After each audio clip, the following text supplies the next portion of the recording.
Salut mon petit loup, on se retrouve aujourd'hui pour une nouvelle vidéo d'analyse de deck. Alors cette fois-ci on va s'attaquer aux decks qui ont gagné donc les DLC, donc les Disney Lorcana Championship. Il y en a un qui se déroulait aux États-Unis à Las Vegas et il y en a un qui se déroulait au Royaume-Uni à Birmingham. Euh, du coup voilà, donc deux gros tournois à presque 2000 joueurs. Donc, il faut savoir aussi que la méta aux États-Unis et la méta en Europe n'est pas réellement la même. Donc, il y a voilà, des choix qui sont faits différemment aux États-Unis et en Europe. Mais ici, voilà, donc ça prouve que, à mes yeux, chaque deck de l'Orcana quand même est assez fort, assez contre, à ses points forts, à ses faiblesses. Et en fonction de ce qui est joué, des match-ups, etc., voilà, il y a des decks qui brillent un petit peu plus que d'autres. Mais voilà, ici donc on va commencer par le premier deck, on va s'attaquer au deck gris-vert, donc qui est une modification, une évolution plutôt du deck gris-vert discard qui était joué quand même au chapitre 3 et qui était joué également au chapitre 4 avec la version Bucky. Mais puisque Bucky a reçu un errata, il n'existe plus. Donc du coup, ce qui s'est passé, c'est que les gens qui jouent gris vert, la plupart, ont abandonné le deck, mais aux États-Unis, voilà, c'est un deck qui existe toujours. Preuve, dans le top 4, il y en avait 3. Et d'ailleurs, en finale, le gris vert est tombé contre un autre gris vert. Donc c'était forcément un gris vert qui allait gagner. Alors les deux listes ne sont pas essentiellement les mêmes, mais la base reste quand même la même. C'est les ratios qui changent un petit peu. Donc ici, on s'intéresse à la decklist du gagnant. Alors, qu'est-ce qu'il a mis lui dans sa decklist? Alors, nous avons 4 Diablo. Donc, Diablo, c'est le TA du deck qui permet, quand il est joué pour A, de voir la main de l'adversaire. C'est très fort parce que ça donne comme indication plein de choses. Donc, on peut voir autour de quoi la personne joue, etc. Et ça nous permet de adapter son style de jeu en fonction. Alors, il joue aussi deux fois Leiden Cove, donc c'est une carte qui est quand même assez forte, qui permet de protéger le Diablo qui est ici. Car en fait, quand un personnage est sur ce lieu, il gagne un point d'attaque, un point de défense. Ça veut dire que le Diablo passe à 3-3 et ne se prend plus les baboums, les perdus dans l'hiver et les bagarres, qui du coup le protègent et lui font rester sur le terrain un ou deux tours supplémentaires, ce qui est assez intéressant quand on sait que la version du chapitre 3 de ce deck-là manquait quand même de pioche. Ça, c'était basé surtout sur le fait qu'il y ait eu le prince Jean. Et maintenant qu'il y a le Diablo qui est intégré dans le deck, ça permet de rajouter encore de la pioche. Alors il joue Morph. Alors Morph est joué pourquoi? Parce que sortir un Morph et le tour d'après faire une bête, ici héros tragique, ou même une Tinkerbell pour 4 d'encre, c'est ultra fort parce que généralement vous commencez à discard assez vite la main de l'adversaire. Quand je dis discard, bien entendu, en français c'est défausser la main de l'adversaire. Et au final, il doit soit gérer les morphes, soit gérer le Diablo, soit gérer le Prince Jean s'il peut le gérer, soit gérer la Ursula qui peut chanter pour deux. Donc il y a énormément de menaces dans le deck. Et vu qu'il y a énormément de menaces dans le deck, c'est assez difficile de savoir ce qu'il faut aller chercher en premier comme cible. Et on peut pas aller chercher Morph, on peut pas aller chercher Diablo, on peut pas aller chercher Prince Jean, on peut pas aller chercher Ursula en même temps. Et je vous assure que les quatre sont très très forts. Ils ont chacun leur point fort et leur point faible. Mais les quatre mis ensemble, ça peut être dévastateur. Surtout si la personne contre qui vous jouez gris vert a du discard assez rapide, je vais dire ça comme ça. C'est un deck que j'ai longtemps joué au chapitre 3, mais bien évidemment, il n'était pas comme ça. Il n'y avait pas les pits, il n'y avait pas les diablos, il n'y avait pas les muses. Mais globalement, voilà. J'ai fait une parenthèse de cet arrêté amorphe. Alors, Cruel Diablesse, c'est une carte qui pour 2 s'ancre et fait défausser une carte de la main de l'adversaire, qui est très forte quand elle est combinée à Prince Jean, parce que Prince Jean, lui, quand l'adversaire discarde, enfin défausse une de ses cartes de sa main, vous piochez autant de cartes qu'il s'est défaussé. Ursula, qui elle vous donne aussi une indication sur la main de l'adversaire. Et s'il a une chanson, il devra cela défausser. Et si vous avez joué Prince Jean avant et qu'après vous défaussez une de ses chansons, vous piochez une carte. Donc vous générez énormément de value. Alors Anna, Reine diplomate. Donc dans ma vidéo sur le deck mauve vert que je mettrai en description, euh, je ne fais que dire du bien de cette carte. Cette carte, elle est ultra forte. Elle a 3 effets. Donc on la joue pour 3, elle n'est pas ancrable. Elle l'or pour 2, c'est une 2-3. Mais elle a 3 effets. Donc on doit payer 2 quand on la joue. Soit l'adversaire défausse une carte de sa main. Soit on donne plus 2 d'attaque à un personnage. Soit on peut bannir un personnage qui est blessé. Alors ça peut très bien se combiner en mid-game, late-game avec celle-ci, Tinkerbell. Vous blessez les personnages en face, vous choisissez celle que vous voulez bannir juste après, très fort. Mais aussi évidemment si vous avez joué Préasjo avant, et généralement quand Préasjo est joué, hormis contre le Steel qui pourrait vous faire un petit tuon la bête, et que vous pouvez aller target avec Ursula, euh, ben, en fait, ça fait encore discard une carte de la main de l'adversaire et c'est très fort. Alors Diablo, moteur de pioche du deck, il est insaisissable de 2. Il n'est pas ancrable, mais il se joue en alter, mais pas en alter classique. C'est un alter qui se joue sur le petit Diablo en défaussant une carte. Alors c'est très fort parce que elle est insaisissable, donc il y a très peu de cartes qui vont aller la chercher. Alors bien sûr, bagarre, baboum, perdu dans l'hiver pour ne citer qu'elle. Mais l'avantage qu'il y a, c'est que quand c'est joué là-dessus, elle ne se prend plus ces cartes-là, ou en tout cas, elle ne meurt pas quand elle se les prend. Et du coup, bah, la personne doit gérer, comme je disais, Diablo, Morph, Ursula, Prince Jean, c'est très compliqué. Hypnotisé qui se combine très bien avec le Prince Jean, vous piochez une carte, l'adversaire défausse une carte de sa main. Et si vous avez joué Prince Jean avant, vous piochez une carte supplémentaire. Perdu dans l'hiver qui peut se chanter 2 fois avec cette magnifique petite Ursula. Voilà, ça peut vous permettre de faire 4 dégâts sur un personnage ou aller cibler 2 personnages pour leur faire des dégâts. En tout cas, vous piochez une carte juste après. Pat, qui lui, pour 3, qui s'ancre, est une 3-3, qui quand elle est jouée, elle empêche l'adversaire de jouer des actions et également des chansons, puisque les chansons sont des actions. Prince George, j'ai dit tout à l'heure, très fort. Strength of the Raging Fire, donc plus ardent que le feu des volcans, qui se combine aussi très bien avec la Ursula qui chante 2 fois, celle-ci. Vous pouvez aller chercher un gros ton avec ou même 2 créatures et généralement si vous avez 3 ou 4 bodies sur le terrain, vous allez faire -4 et -4, donc c'est super fort.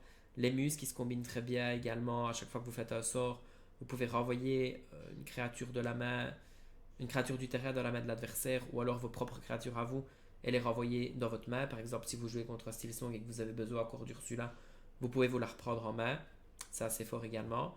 La bête héros-tragique qui a 2 effets, donc c'est une 3-5. Premier effet, si elle n'a pas de jeton dégâts sur elle au début de votre tour, vous pouvez piocher une carte supplémentaire.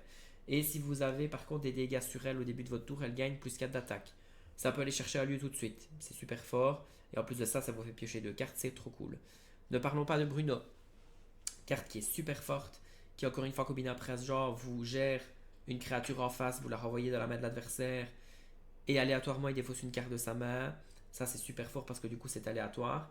Et en plus si la personne n'a plus de carte dans sa main, vous lui remontez en main avec ne parlons pas de Bruno, il la discarde d'office et vous piochez une carte si vous avez prince genre. C'est super fort. Et la fée clochette, bah voilà, la fée clochette elle commence à être connue dans le game, je vais dire ça comme ça. Quand elle est jouée, elle fait -1 de dégâts à tout le monde. Surtout que si vous l'altérez avec le morph, vous avez le droit bien entendu à trade et du coup faire des dégâts supplémentaires. Alors ça c'était du coup pour le deck donc vert gris qui est donc du coup un deck qui est très fort, qui reste très fort. Maintenant voilà, il a ses points forts, il a ses points faibles. Si vous n'arrivez pas à défausser assez vite les cartes de la main de votre adversaire, vous allez vous sentir dépassé parce que le vert a un très gros défaut, c'est qu'il a du mal à gérer le board. C'est comblé dans ce deck là par le gris parce que le gris apporte du coup la gestion que le vert n'a pas, surtout avec la Ursula qui a 2-3, les muses aussi qui peuvent renvoyer en main. Mais voilà, ça peut être très très vite compliqué, on peut très vite se sentir débordé. Je pense au bleu-rouge qui peut être très fort contre ce deck-là, le Steel Song avec les tuons la bête, etc. Par contre, le vert mauve, moi, je suis tombé sur quelques verts gris discard comme ça. J'ai su presque rien faire. Après, voilà, je connais pas encore bien le match-up, etc. Mais c'est un deck qui reste très fort. Mais d'ailleurs, s'il y en a eu 3 dans le top 4 aux États-Unis, ce n'est pas pour rien. Alors, on va passer au deck de celui qui a gagné donc le DLC de Birmingham. Alors ici c'est un deck bleu-rouge, donc bleu-rouge en tout cas là où je joue généralement, c'est un deck qui est ultra représenté, qui est ultra joué. Malgré le fait qu'il souffre contre les decks qui ont des sorties plus ou moins agressives, bah, ça reste super fort. Alors, ici, voilà, c'est un deck bleu-rouge classique. Donc nous avons 3 blocs de glace, 4 glaces à l'eau qui permettent donc d'activer les moteurs de pioche. 3 cachez-vous. Alors c'est très fort parce que ça comble un des points faibles du deck qui est les lieux. Surtout dans le rouge mauve et le vert mauve. Et donc en fait ça permet du coup de gérer un lieu parce qu'en fait si on rate un petit peu sa rampe ou qu'on n'a pas les dégâts ou qu'on n'a pas le Maui pour aller dans le château de la reine ou dans la bibliothèque de Belle, bah, ça peut vite, très très vite être compliqué. Et malheureusement, c'est souvent très punitif parce que la personne en face va avoir beaucoup de l'or quand vous allez commencer à jouer et c'est compliqué. Alors, 2, je vole. Je vole qui est très fort parce que ça peut être chanté par Typo qui est un nouvel ajout de ce chapitre-ci et qui permet d'en créer une carte supplémentaire et donc d'augmenter la rampe et c'est assez balèze parce que le but du deck c'est d'avoir plein d'encre pour pouvoir jouer ses grotons, ses tamatoa et commencer à faire de la magie avec les sous-fétiches. Typo pour 2 qui permet d'en créer une carte supplémentaire de la main. Alors, c'est pas obligé que ce soit une carte qui s'ancre, c'est un peu comme la plume. Si on a envie, on peut en créer une carte qui n'est pas de base ancrable. Donc, du coup, ça permet de jouer avec un peu plus de non ancrables dans le deck et de se permettre de les ancrer au cas où. Alors, Vision de l'avenir, qui est une carte que je trouve très forte, mais un petit peu complètement absurde, dans le sens où ça permet de regarder les 5 premières cartes de son deck. Pour 2, c'est ancrable et d'ajouter la carte qu'on veut. Moi, je trouvais que le deck n'avait pas spécialement besoin de ça. Je trouve ça que c'est un petit peu exagéré. C'est ce qui fait que le deck pardon, est ultra fort. Maintenant, voilà, je pense que les gens vont commencer à s'habituer à jouer contre et vont trouver des contres justement à ce deck. Et voilà, mais après, je vous avoue que Vision de l'avenir, je comprends pas trop l'intérêt. Elle est super forte, bien entendu, mais je trouvais que c'était pas nécessaire. Alors, Bagarre, qui est une carte de gestion pour 3, qui est une action qui permet de sélectionner un personnage qui a 2 d'attaque ou moins et de le bannir. Donc, c'est très fort contre Diablo, justement, le vert gris, que j'expliquais tout à l'heure. C'est aussi très fort de le Steel Song contre les Ariel. Et c'est d'ailleurs pour ça que le deck bleu-rouge est fort contre le Steel Song. C'est parce qu'en fait, il sait gérer absolument presque toutes les créatures que le Steel Song va mettre, alors que l'inverse n'est pas le cas. Nous avons, je ne me rappelle plus son nom en français. Alors ici, c'est un objet qui doit être donc épuisé. On paye 2, on choisit un personnage qui subit -2 jusqu'à la fin du tour. Donc ça permet de passer des Clarabelle qui ont 5 d'attaque, les descendre à 3. Et après, juste après, jouer Medusa pour pouvoir tuer Clarabelle. Ou pour tuer n'importe quelle autre créature qui aurait 5 d'attaque qui pourrait descendre à 2. Ou ça se combine aussi avec Sissou. Nous avons une créature qui a 4. On lui fait ça, elle subit -2 si on n'a pas les 2 blocs de glace. Et elle passe sous la barre enfin, elle passe à 2. Et donc du coup, quand elle joue Sissou, elle est détruite. Alors, elle a aussi un autre effet. On peut bannir cet objet pour bannir un personnage dragon. Alors, j'imagine que, après je m'avance pas trop, ça peut être joué pour contrer une maléfique dragon qu'il y aurait en face au miroir. Alors, Fishbone Quill, donc plume en forme d'arête. Ici, on la joue pour 3, on l'épuise et on peut en créer une carte supplémentaire. Donc, comme typo, on peut ancrer la carte qu'on veut. C'est pas obligé que ce soit une carte ancrable. Et par contre, on ne doit pas la montrer. Je ne l'ai pas dit pour typo. On n'est pas obligé de révéler cette encre-là, du coup. Donc, ça peut garder un certain avantage. Great Stone Dragon. Donc, ici, cet objet rentre en jeu épuisé. Il faut savoir que du coup, le tour d'après, donc elle rentre en jeu épuisé, le tour d'après, on a le droit de épuiser ce lieu, cet objet, pardon, je vais y arriver, et on peut prendre un personnage de notre défaut et la mettre dans son encre. Ça permet de ramper en plus, et du coup, c'est un objet en plus pour Flaversham. Sissou, elle est insaisissable pour 3 qui ne s'ancrent pas. Quand elle est jouée, on peut bannir un personnage qui a 1 d'attaque ou moins. Combiné à ceci, et combiné à ceci, ça peut permettre d'aller chercher des cartes qui pourraient être difficiles à gérer. En tout cas, voilà, si on a Ariel qui a 2-3, on joue le bloc de glace, on fait 6 sous, il n'y a plus Ariel. Alors, Grand-mère Tala pour 4, on regarde les 2 cartes du dessus de son deck. On en ajoute une qu'on met en main et l'autre, on la met au fond de notre deck. Ça permet donc de recycler le deck, ça permet de voir, de prendre ce qu'on a besoin en fonction. Mon chien est en train de péter les plombs, à mon avis, vous allez l'entendre.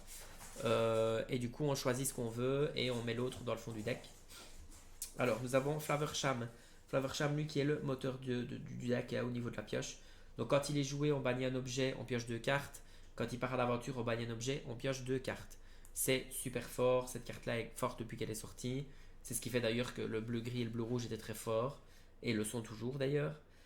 Parce que c'est super fort.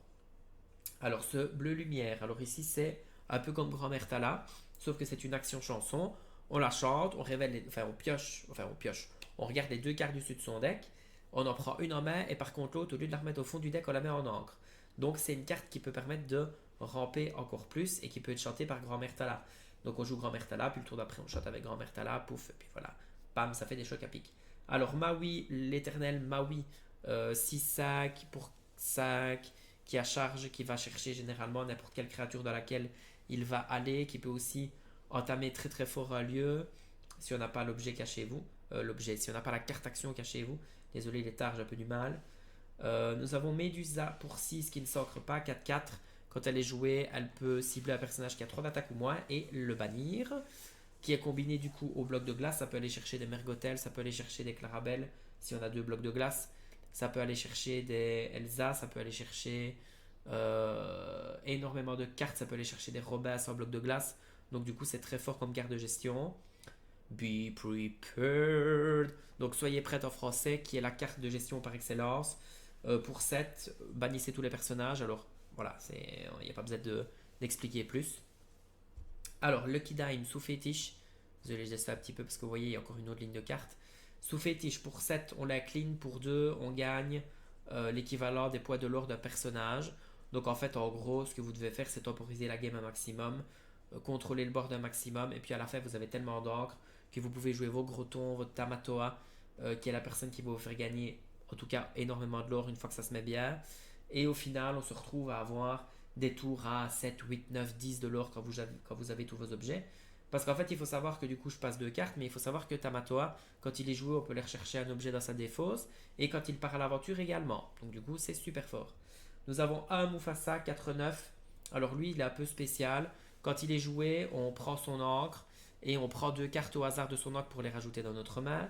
Et quand il part à l'aventure, il redresse toute l'encre. Donc en fait, le but, c'est de le jouer, récupérer 2 d'encre. Le tour d'après, s'il est toujours là, faire un gros tour. On l'envoie à l'aventure, on gagne 4 de l'or, on récupère encore tout notre encre et on peut continuer à faire de la magie si on a les cartes, bien entendu. Alors, Sisu qui s'altère pour 6 sur la Sisu qui est ici. Et elle, du coup, c'est un clean board un peu à la Be Prepared. Soyez prête en français. Pour le terrain adverse, le board adverse. Et qui dit que quand elle rentre en jeu, les personnages qui ont 2 d'attaque ou moins sont bannis sur le terrain adverse. Bien entendu, pas votre côté. Alors ça se combine avec le bloc de glace, encore une fois, ça diminue l'attaque de certains personnages qui ne prennent pas l'effet de Sisu et qui au final se le prennent en pleine poire. Tamatoma, j'ai expliqué. Et alors Malefic Dragon, Malefice, elle qui pour 9, quand elle est jouée, vous choisissez un personnage et vous le bannissez, ni plus ni moins. C'est super fort, vous pouvez choisir qui vous voulez, hormis ceux bien évidemment qui ont hors la tête, ça je ne vous apprends rien. Et du coup, c'est ce qui fait que le deck est très fort en late game. Et plus vous allez ramper, plus ça va être très fort. Alors, c'est un deck qui n'est pas si facile que ça à prendre en main. La base du deck n'est pas compliquée à prendre. Mais alors, il y a plein de misplays qui vous coûtent la game. Il y a plein d'ancrage qui vous coûtent la game. Moi, c'est un deck que j'ai énormément de mal à maîtriser. D'ailleurs, c'est un deck que je n'aime pas. Je vais pas vous mentir. C'est un deck que je joue très rarement. Et que là, pour le coup, je pense que je ne jouerai jamais de manière générale parce que ça m'amuse pas et moi le but de l'Orcana c'est de m'amuser. Maintenant je respecte ceux qui le jouent et qui s'amusent avec, c'est tout à votre honneur, mais moi c'est vraiment pas un deck que j'aime bien. Mais il faut reconnaître que la mécanique est sympa, une fois qu'on commence à la comprendre, quand on fait des tours avec 12-13 de l'or et qu'on vole la victoire du mec en face, c'est super fort. Alors on termine ici sur la vidéo, donc voilà, c'était une vidéo présentation des decks donc, qui ont gagné les DLC. Voilà, c'est un des premiers, enfin c'est la première fois en fait que je fais cet exercice là d'analyser 2 decks, surtout des decks que je ne joue pas actuellement. Voilà, ne soyez pas trop difficile avec moi, j'ai peut-être dit des bêtises, mais en tout cas, j'ai donné mon avis, c'est ce que je pense. N'hésite pas bien sûr à donner ton avis en commentaire, à t'abonner, à liker, tout ça, tout ça, tout ça, tout ça, je t'expliquerai, je ne t'inventerai du tout. Tu connais comment ça marche YouTube. Bisous mon petit loup, c'était Stygiane. Mouah.